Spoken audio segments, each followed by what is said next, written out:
Es pirms misijas strādāju par inženieri, un izglītība ir Rīgas Tehniskā universitātes siltumgāzes un ūdens tehnoloģijas.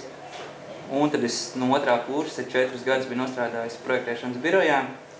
Un darbs tāds diezgan vienmuļš, no rīta ierodies darbā, apsēdies pie datora, būtībā vakarā aiziet projām no datora. Nu, šeit tad arī pa nakti paliec, ja ir kaut kas ātrāk ienodot. Un cilvēki, uzņēmums bija maziņš Latvijā, kaut viņš ir viens no vadošajiem Latvijā, kā 10 cilvēki varētu būt kolektīvā. Tātad katrs skatās savā monitorā un būtībā vienalga, kāpēc blakām cilvēks rasē vai nerasē un nepievērš vērību īstenībā citiem cilvēkiem. Un tad bija tāda pa izglītību sāk interesēties īstenībā augstskolā, kad es studēju. Tā kā es strādāju paralēli, es īstenībā uz augstskolu gāju nepārāk regulāri. Un, kad es aizgāju uz augstskolu, es sapratu, ka tie kursa biedri, kas bija, viņi iet uz tām lekcijām, viņi tāpat neko neiemācās reāli. Jo viņiem nav tās praktiskās nodarbības, tas pats, kas Dacei tagad notiek ar mazajiem.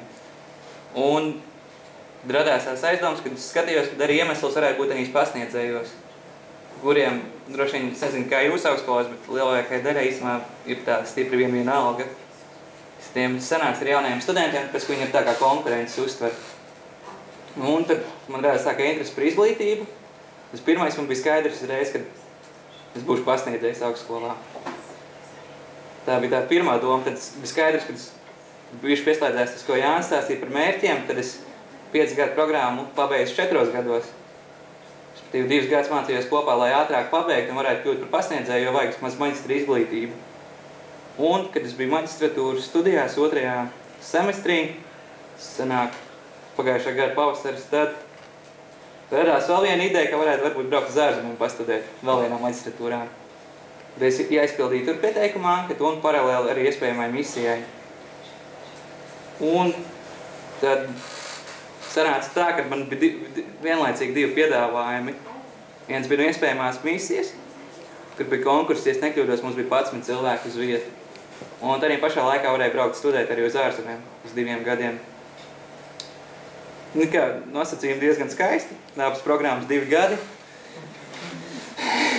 Konkurss liels, tā kā tikai bija jāizvēlās īstais un arī noslēdzos par labu misijai. Nu, viens bija tas, kad to, ko es sapratu arī augstskolā, kad atnāk jau negatavotie. Es arī aizgāju kādu, es no Aintspils atnācu uz Rīgu. Tad bija, piemēram, augstākā matemātika, un tur ir atvasināšana 1. semestrī vai robežas, kas man bija pilnīgi kaut kas jauns, kamēr kāds Rīgas skolā to jau ir mācījies kādu gadu. Skaidrs, ka nav vienlīdzīgas tās pozīcijas tiem cilvēkiem atkarībā no dzīves vietas.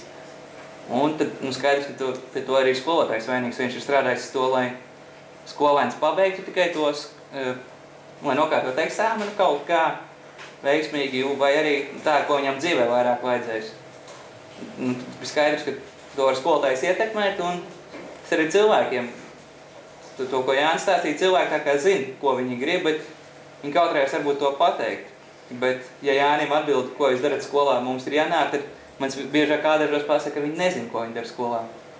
Un tad tas ir tas veids, kad kādām 10. klases skolēnām, kurš vēl nezina, ko viņš dara skolā, vai kāpēc viņš ir, kad var kaut kādīgi palīdzēt atrast to ceļu viņam dzīvē varbūt. Tas ir tā. Un ko es iegūstu misijā visvairāk, tas droši vien ir, protams, atbildīgs darbs, kad es būtībā atskaitos skolas vadībai, bet īstenībā esmu tikai strādāju priekš bērniem un priekš sevis. Un otrais ir, es nezinu, vai kāds cits darbs to var piedāvāt, man ir 170 skolēni, ar kuriem es satiekos nedēļā. Un, protams, katrs ir pilnībā atšķirīgs. Tad vienam ir labāks garīgais, kādam sliktāks, un tas ir, es nezinu, tik daudziem dažādiem cilvēkiem satikties, ar viņiem parunāt, smelties iedvesmu no viņiem, iedvesmot viņus kaut kam. Tas ir, man liekas, neviens darbs to īsti nevar piedāvāt. Un, protams, līdz ar to arī attīstās visas komunikācijas spējas.